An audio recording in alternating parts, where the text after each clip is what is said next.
महाराज जी, जीवन में राधा नाम लेने से पहले कुछ ईर्ष्यावश या जानबूझकर हुए अपराध क्या करके प्रायश्चित किया जा सकता है? देखो, अपराध का मतलब होता है अज्ञान स्थिति। किसका प्रश्न है? अज्ञान स्थिति, भूल स्थिति। भूल जो हमें नहीं, मान लो जानते भी हैं लेकिन हम कर बैठे हैं, तो वो जानना भी अज्ञान ही है।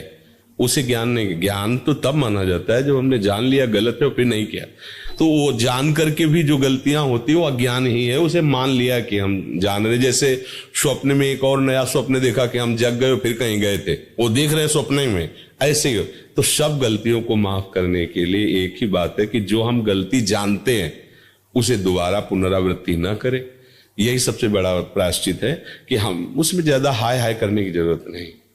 पीछे गलती में समय गया, अब हाय हाय में समय चला जाए नहीं। राधा राधा राधा राधा राधा, जो गलती हुई माना गलती हुई, अब आगे वो दोहराएंगे नहीं। अगर फिर कभी हो जाती है फिर हम उसको, और फिर राधा राधा। ये बहादुरों का मार्ग। अब ऐसा नहीं कि तुम बहुत बड़े योद्धा हो तो तुम्हारे घाव ही नहीं होगा। युद्ध क्षेत्र में आए हो तो सैकड़ों प्रहार करने वाले हैं, प्रहार करेंगे, घाव हो जाएगा। तो आप इतनी ज्यादा माथापच्ची नहीं लड़ानी कि ऐसा क्यों। अच्छा, ये ऐसे बलवान योद्धा है, कोई साधारण तो है नहीं। काम, क्रोध, लोभ, मोह, मद, मत्सर, ये ऐसे महान योद्धा हैं कि पूरे विश्व को परास्त किए हैं, और आप इनको परास्त करने के लिए हरि के बल से चले। तो ऐसा नहीं कि आप बिल्कुल कोरे निकल जाएंगे, दो चार तो घाव होंगे ही होंगे। उसी को हम गलती कहते हैं। जहां हम फिसल जाते हैं उसी को गलती कहते हैं। चूक हो जाती है तो हमें कोई बात नहीं है। जहां गलती, हमारी बात को अन्यथा न लिया जाए।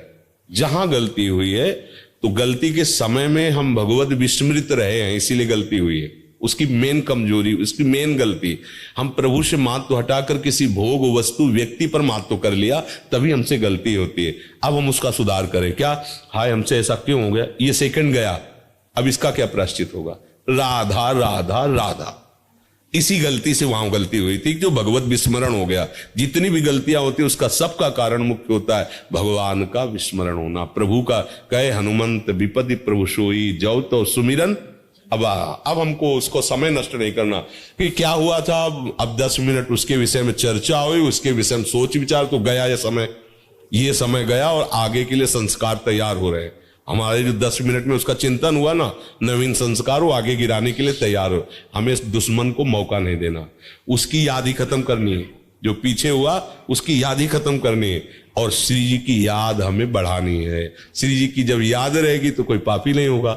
ये काम तभी होता है, कोई भी गलती पहले चिंतन होता है उसका।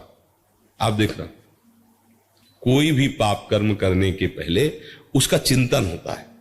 चिंतन से उसका संकल्प बनता है, संकल्प से फिर क्रिया होती है।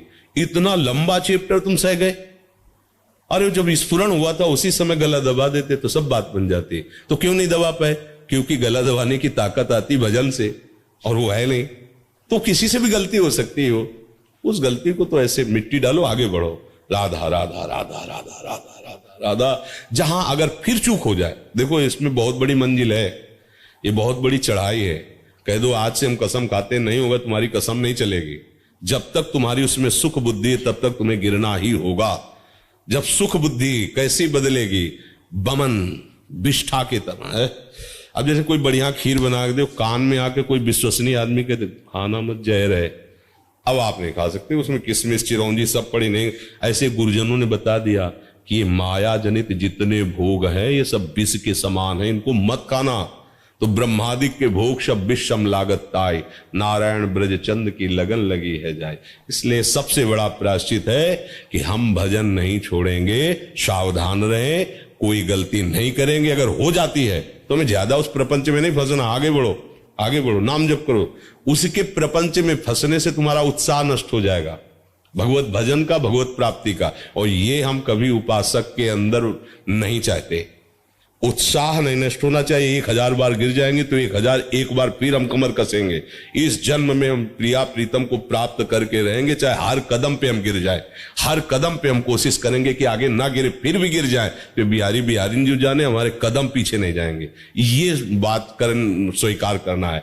अब तो गलती हो गई, अब क्या होगा, अब तो जीवन नष्ट हो गया, तो क्या मन सिखाएगा? फिर तो यार इधर ही उतरो, ऐसा सिखाए नहीं। कोई कह दे कि आज 100 बार गिर चुके, अब क्या होगा? तो हम तो 1001 के ऊपर कह रहे हैं। फिर भी हम चलेंगे। हम ये गलती का बढ़ावा नहीं दे रहे, हमें अपने जीवन को व्यर्थ नहीं जाने देने का उद्देश्य बनाए। उद्देश्य में बहुत बड़ी ताकत होती है।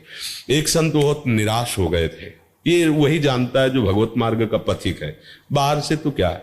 अच्छा, जैसे मान लो गृहस्थी में आप 40-50 वर्ष व्यतीत किए, अब आप कौम ब्रह्मचर्य हैं, अच्छा है, पर आप उस पीड़ा को नहीं जानते हैं जो 16, 17, 18, 20, 22, 25 में उसने सही है, क्योंकि उस समय आप विषयों में खेल रहे थे। अब आप पीड़ा अपनी वो जो अशुभ संस्कार हैं उनकी सहो, लेकिन वेग तो आप में वो तो सब। अब उस उपासक को पूछो जो बचपन से भगवत मार्ग में उसको सहते चला रहा है, अब 10 वर्ष सहा जरा फिसल गया, अब क्या करें। वो 10 वर्ष से संयम से चल रहा था, 10 सेकंड में क्या हो गया, अगर उसे आत्मबल नहीं मिलेगा तो वहीं टूट जाएगा। अब 10 वर्ष चढ़ते हुए दम से नीचे आ गया, अब फिर 10 वर्ष इतनी चढ़ाई में लगेगी। इसीलिए सत्संग की अत्यंत अनिवार्य। 1 सेकंड में उसको बलवान बना, कुछ नहीं, ये सब भ्रम, ये सब असत, तू आगे बढ़। वो अगला कदम बढ़ा, फिर अरे अब तो तुम तो गए, बेकार हो गए, भ्रष्ट। ये नहीं, हमें कभी भी कोई प्रिया प्रीतम से विमुख नहीं कर सकता।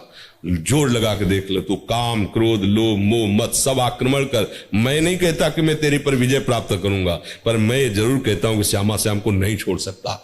जहां भी जाऊंगा, जो भी करूंगा, श्यामा कुंज बिहारी बोलूंगा, राधा वल्लभ से हरिवंश बोलूंगा। तू बिगाड़, बनाने वाला मेरे साथ बिगाड़। ऐसे लड़ा जाता। ऐसे कोई कह दे कि काम विजय, तो भगवान शंकर की भी समाधि भंग कर दी, औरों की तो बात चल रहा। तो इसलिए तो मतलब इस बात को समझना होगा। अब जैसे बाहरी संसारी आदमी है ना, वो तो है, अरे भाई समझो यार, तुम 10 दिन नहीं रह सकते जैसे साधु रहता। 10 दिन साधुता को नौटंकी समझा जाता है आजकल। साधुता नौटंकी नहीं होती, और नौटंकी करने वाला कभी साधु नहीं होता। दोनों बातें एक अलग अलग। साधुता ऐसी बिल्कुल चढ़ के मैं तुरंग पर चली वो पावक माए, वो प्रकाशित होते हैं तो लोग फिर अरे कितना माल टाल है बाबा के पास, कितनी, बाबा की कमाई को तो नहीं देख रहे हो। समझते ना कि बाबा लोग हराम का खाते हैं, अरे जाल जाओगे तो भाई होश उड़ जाएंगे। क्या मन को मार, तुम्हें सब सुविधा दे दी जाए, केवल तुम्हारी वासनाओं की पूर्ति में बाधा डाल दी जाए, तो आप छोड़ के भाग जाओगे, छोड़ के रात में भाग जाओगे। बढ़िया कमरा, एसी रूम, बढ़िया भोजन, हर व्यवस्था, चुपचाप भाग जाओगे, कोई जान न पावे, मुंह ढक के भाग जाओगे कि मतलब रह नहीं पाओगे। और जो डुप्लीकेट जीवन होता है वो बात अलग होती है। सत्य पर चलने वालों का जीवन सदैव कसौटी पे रहा है। अब उससे अगर कोई चूक हो जाए, संसारी क्षमा नहीं करते, पर साधु हृदय जो होता है, जो चला हुआ है, वो तुरंत घेर लेगा। बिल्कुल नहीं, लड़खड़ा गया ना, मान लो घुटने भी टेक दिए ना, तू खड़ा हो, आगे चल।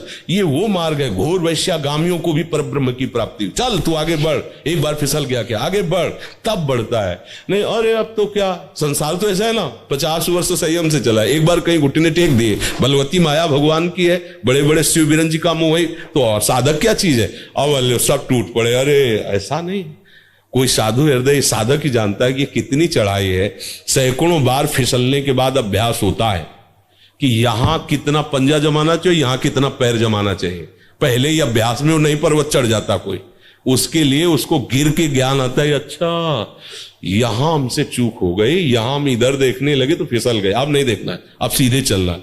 फिर आगे कोई मंजिल है, शायद उसी स्टेप में गिर जाए। तो साधक को कभी नहीं परास्त होना चाहिए। कोई एक बात में निशानेबाज नहीं बन जाता है तो भैया बंदूक लियो, पकड़ा, वो सीधे निशाने पे ठोक दिया, ऐसा नहीं। वो अगर ऐसा किया है तो उसने वर्षों अभ्यास किया है। जन्म जन्मांतरों से जो महात्मा अभ्यास करते चले आ रहे, पता लगा बचपन से ही जितेंद्री, बचपन से, वो बचपन से नहीं है, वो कई जन्म से चली आ रही उनकी अभ्यास साधना की। तो अपने लोग अगर कहीं फिसल जाते हैं तो डरने की बात नहीं है। हाँ, प्रभु से क्षमा मांग के फिर आगे बढ़ो। परमार्थ का मार्ग बहुत ही सुदृढ़ विचार वालों का है।